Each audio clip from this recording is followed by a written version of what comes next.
Hey, what's up, guys? So it's time to sort of work our way through a little mystery here. I'm going to show you about as far as I got, and then I'll let you guys try to fill in the rest or try to see what happens.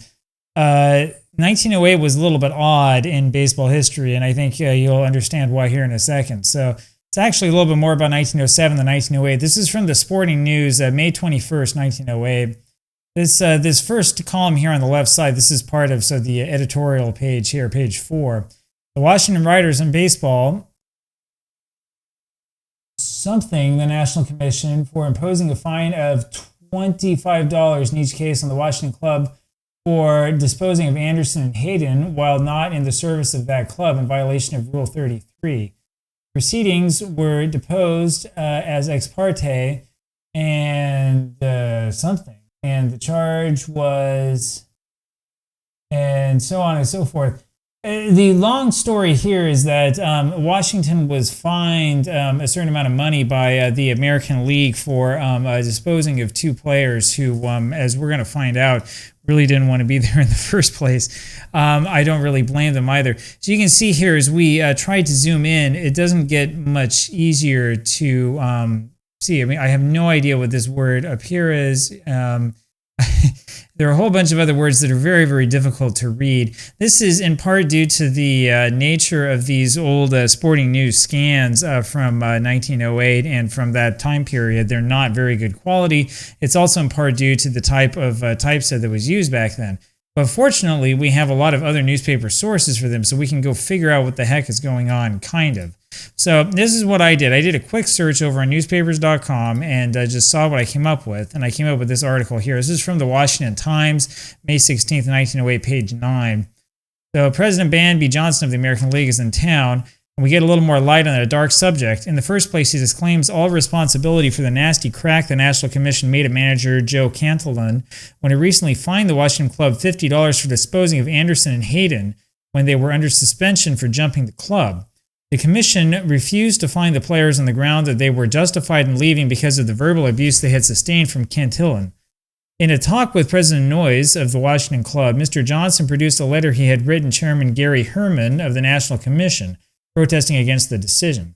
There was a general belief here that Mr. Johnson inspired the attack on Kdenlive, but it appeared that he merely acquiesced in the decision to make it unanimous when the other commissioners voted against him. Still not 100% certain what's going on. The true inwardness of the thing seems to be that the commission sometimes flies off the handle and does not exercise due care to get all the facts. That's actually pretty true when you really take a look at Ban Johnson. President Noyes explained this morning that last winter a statement in the cases of Hayden and Anderson was asked of the Washington club while he was in California. He was so engaged because of illness in his family that he turned the matter over to Secretary Ben Miner. Now, a little pause here. It's not like in 1907 you had like cell phones and could talk on the phone for 10 minutes, right? Mr. Miner sent the commission a statement that the players had jumped on such and such dates and had been suspended, but did not go into details, not knowing they were wanted. In the meantime, the players told their long, sad story. Instead of sending the players' tales to Kdenlive for an answer, the commission went ahead with what it had and took occasion to swat Kdenlive good and hard. Mr. Johnson and Harriman now admit that if the Washington club's site had been fully presented, the fine would have been imposed, but the unnecessary knock would have been omitted, which is pretty interesting when we do a little bit more research. You're probably wondering who the heck Johnson and Hayden are.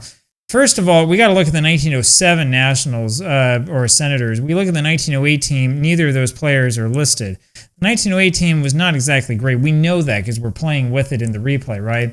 The 1907 team was like historically bad. I mean, 49 and 102 is not a good season. And here are the players they're talking about. It's John Anderson, who is actually a pretty well-known first baseman. I think we've had some articles about him before, and Mike Hayden, a catcher. So here's a quick look at Hayden. 1907 was his last season. He hit a wonderful 183.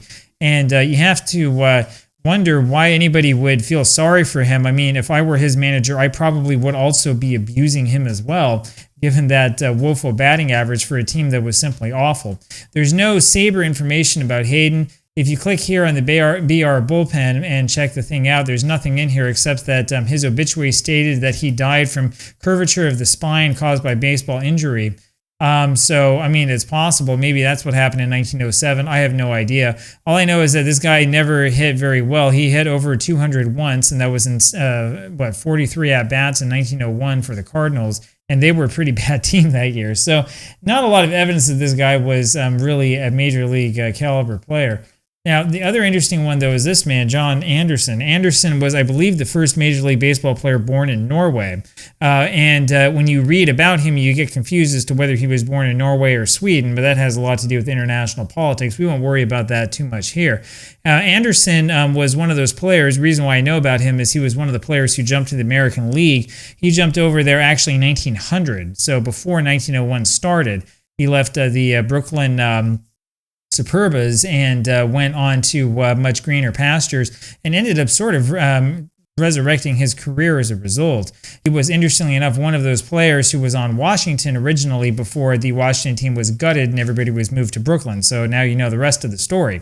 Anderson, I'm not sure how he managed to get over to the Senators in 1905, but one way or another, he did manage to get over there. In 1907, he was actually pretty good, hitting 288, but it wasn't exactly a wonderful environment. So here's the actual Sabre bio page for Anderson. He was sold 36 games in the 1905 season to Washington. And then in 1907, in August 1907, with the hopeless Senators on their way to a 49-102 record, John deserted the team. Disgusted with the overbearing tactics of the team's new manager, Joe Cantillon, Anderson simply left for home and announced his retirement from baseball. He was suspended. He ended up hanging out in Worcester for a while and was sold finally to the White Sox, which is where the fine was imposed. And then he hit 262 with 21 stolen bases for the White Sox in 1908. In fact, we have seen him play a number of times here on this channel. And then he retired and went and worked for the police force. So that's the story of what was going on here. Now, whether Joe Cantillon was right or not in what he did is another question. I mean, we can go look over here. I'm not sure if there's much of a biography of him or not. Yeah, there is a little bit going on here. We'll see if we can go down here. Yeah, he didn't.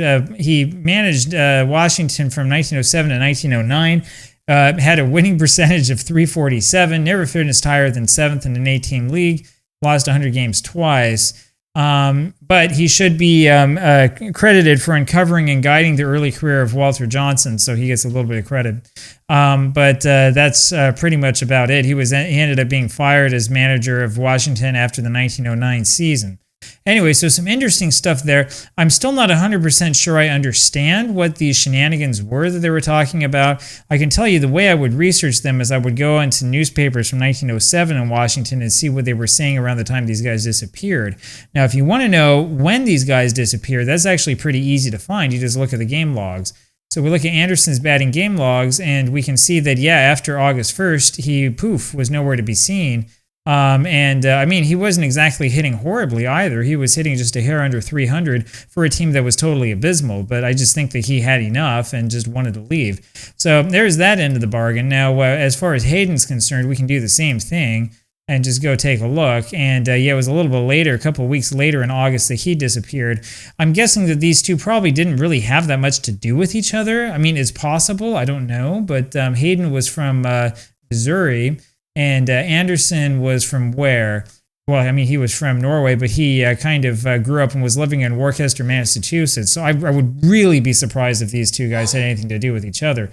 But anyway, one way or another, even though we probably didn't get to the actual backstory behind whatever was going on, I think we had sort of an idea of what was happening. I mean, I can tell you that I probably wouldn't have wanted to play for the Washington Senators in 1907 either, so I can't really blame these guys. I do think it's a little bit odd that the American League would fine the team of Washington for fining players who deserted the team, but that's Ban Johnson for you. We'll have more stories about him later. Talk to you later, guys. Bye.